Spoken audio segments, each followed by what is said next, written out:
I've been asked by my friends to record some of my stories, and since I'd already had begun a sort of a history of memories, I thought I would just turn those into my stories. And it sort of all starts, of course, back in 1948 when I was born in Germany. My father was part of the occupation troops in Germany after World War II, and my mother joined him shortly after he was there, and I was born in Germany. We lived there for 3 years. The first street I lived on, I always thought was kind of funny because it was called Bierstatter Strasse, and of course I'm a big fan of beer. So anyway, we were there for 3 years, and then flew from Germany to the United States. Now, flying over the Atlantic in the early 1950s was quite an adventure in those prop planes because they couldn't fly very far without refueling. But I don't remember much because I was only 3 years old, and the next stop was in Southern California, where my dad was initially tasked to close down an old Army depot, and then he was transferred to Norton Air Force Base for the remainder of the 2 years while we were there. We lived in Whittier. I don't remember a lot about that either, but I do, that's where my brother was born, so Don came along while we were there. And then the only other thing that I remember was I got in a fight with one of the kids in the neighborhood. And as kids do, it was over a stupid thing. It was over a 2x4. And so we were fighting over this 2x4, and I finally either gave up or lost or whatever. And the other kid gets the 2x4 and decides that he's going to hit me with it. So he smacks me right on the top of the head. You know, it was crazy. Blood was going everywhere. And I was just standing there crying. The kid ran away. And momentarily, the paper boy showed up, and I took one look at me and said, "Can I help you?" And I just, at that point, took off running and ran home and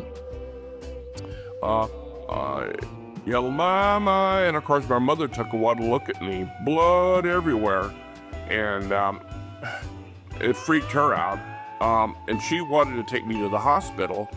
But my father wasn't home. He was, of course, probably away on travel somewhere and had the car. So she had to go to a neighbor's house and then find somebody to finally take me to the hospital where they did whatever they did.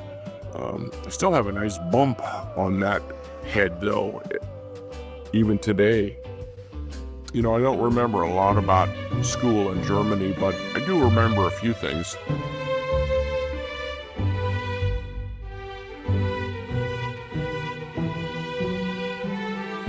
I remember I decided to play hooky one day. I went to where the bus would pick me up to take me to school, and just decided I didn't want to go to school that day and turned around and walked away and played by myself for a while. But I got bored pretty quickly because nobody else was playing hooky, and I couldn't go home because my mom would get upset, so I didn't do it again, but it was kind of interesting. I also decided that that playing bartender at school was fun. You know, I don't know why, but I would during playtime I'd set up a bar and get the kids martinis or beers or whatever, and the teacher sent a note home to my mom explaining that probably wasn't the best thing for me to do, so I had to stop that. But I did have some fun with show and tell. I can remember, see, my dad was a big hunter in those days, and he used to go deer hunting, yeah. And I could remember walking down the stairs at our big hotel or apartment complex there, and I could smell the fact that there was a fresh kill in the basement, because Dad would take his deer down there and hang them for a while before he cut and wrapped them. But I could smell it. So I went down into the basement, and sure enough, Dad had a deer hung up there, and he wasn't quite finished with it, but I thought it was pretty cool, and I picked up one of the feet that he'd cut off and stuck it in my pocket and took it to school for show and tell. Well, having a bloody deer foot in your pocket all day is probably not a good idea. And my mother reminded me of that when I got home and took it back out. And also the teacher let my mother know that bringing in dead animal parts for show and tell was probably not the best thing to do. So one other deer story that's kind of interesting. My dad loved to hunt, as I mentioned, and he was always struggling to find a place to hang his deer after he would kill them. And for a while, we had a nice cabin out in the woods, and he would hunt out of the cabin, and that was kind of fun. But when we were at the apartments there in downtown Wiesbaden, he, was struggling, and so I can remember that my mom came home one time after Dad had been hunting, and she walked into the bathroom, and there was blood and guts everywhere. I mean, it was just disgusting. My father had decided to gut and cut the deer in the bathtub, and had not had a chance to clean up yet. So I guess it was a pretty disgusting sight, and my mom was pretty angry, as you can imagine. Well, she went from there, angry as a hornet, into the kitchen and saw that somebody was cooking something on the stove. She thought, oh, okay. So she went over the stove and lift the top off the pot, and immediately screamed and dropped the pot, because looking up at her from the inside was this deer head that my father was trying to boil the meat off of. As you can imagine, neither condition repeated itself ever again. Anyway, I thought that was kind of an interesting story. So we moved to Riverside for a year while Dad was in Korea, and Riverside was it was a lot better than Illinois, and so I decided that I was going to make the best of it and just really enjoy that year while Dad was overseas. So one of the things that I did a lot in Riverside was boxing. I'd set up a speed bag, and I had a punching bag, and I would work on those during the day. I was trying to basically just build up some muscles and get some coordination skills and that kind of stuff. I was a 8th grader, skinny kid, and so I thought this would work. And it was good. Well, Robbie, the next door neighbor, thought it was cool too, so he set up a ring in his backyard, and we would box. And I guess Robbie didn't feel he was any match for me at all, so he invited a buddy of his from school. Now, this buddy was a 9th grader and a lot bigger than me, and was known as kind of a tough guy. So I didn't know if I wanted to get in the ring with this guy. He was taller than me and had a better reach, and was undoubtedly stronger, but he didn't have any boxing skills. His skills were street fighting.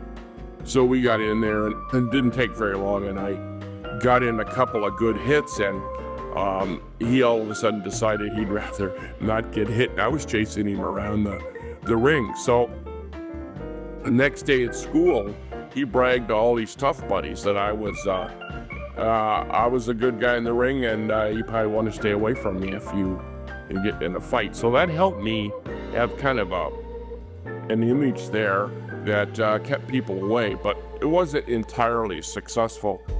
We had a deal in class one time where some idiot grabbed my sweater and wouldn't give it back, and the teacher saw us kind of arguing about it, and he told me to get up and get my sweater. Well, I don't know that he really understood, but I went over to get it, and the guy wouldn't give it to me, so I clobbered him and took my sweater back. And the teacher wasn't too pleased, but he had sort of told me to go get it, so he didn't say anything. So a few days later, while I was in PE, this same Yahoo came up to me and decided he'd fight me again. I didn't take very long, and again, I put an end to that fight, and he didn't bother me anymore. One other fight I had was we were playing, a bunch of us were playing football after school, and I tackled one of the other guys who was a big black man, and his buddy didn't like the way I tackled him. It was kind of I don't know what was going on.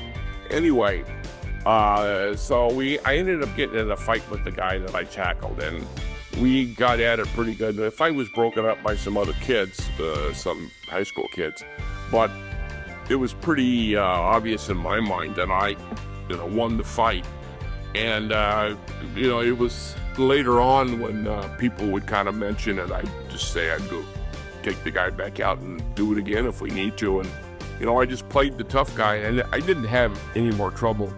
Although I did find out that black man turned into be a real tough guy in the streets there, Riverside. People didn't want to screw with him, so I'm sure glad that I was no longer in the Riverside. One more thing happened that's of significance, but kind of sad in a way. I brought a guy home from school one day. I didn't know him very well, but we were hanging out, playing. And we were running around outside the house, and I happened to go by my sister's window, and I glanced in, and there was this guy in there with my sister and her pants down. Obviously, he was another perv. He saw me. I went after him. He took off. I didn't catch him, but I did catch him the next day at school, and proceeded to pound the shit out of him. So anyway, my mom didn't want Denise to have to go through it, testify to it and relive it. So nothing ever happened to the guy. So in a way, I'm kind of glad I beat him up. Even though, actually, that fight got stopped by my mom, of all people. Why she was at school, I never did find out.